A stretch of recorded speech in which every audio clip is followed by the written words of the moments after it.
Missed NBI Appointment. Ano nga ba yung mangyayari kung sakaling hindi ka nakapunta sa araw ng appointment mo para sa NBI clearance? By the way, kung first time mo sa channel na to and gusto mo pa ng mga online tutorial videos katulad nito, please click the subscribe button. Online lang pwede tayong mag-book ng schedule para sa NBI clearance natin.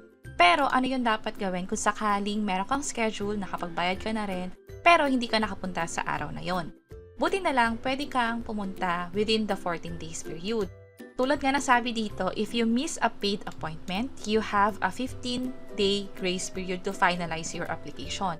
So halimbawa, ang schedule mo ay pumatak ng April 1, meron kang 15 days after that, pwede ka pumunta doon sa NBI site or branch para nga naman i-process yung NBI clearance mo.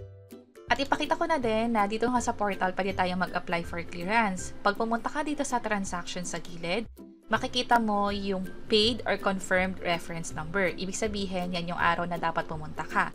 At kapag kinlik mo tong details, eto yung makikita mo. Ang gawin mo, i-click mo tong print application form. Hindi natin ipiprint actually, pero i-check lang natin yung validity date. Makikita mo dito mismo na ito yung supposed na schedule mo, halimbawa lamang ito, pero meron siyang validity, which is 15 days after nga nung booked appointment mo.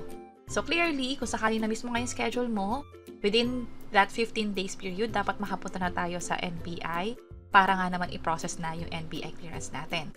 After that, magiging invalid na yung reference number mo kahit paid pa yan, kailangan mo nang mag-schedule at magbayad ulit. And that's it. Sana nakatulong tong video na to. Kung oo, pakiclick ang like button at para sa iba't ibang mga tutorial videos, pwede nyo i-check ito nasa baba. Sana makatulong and see you sa next videos. Bye-bye!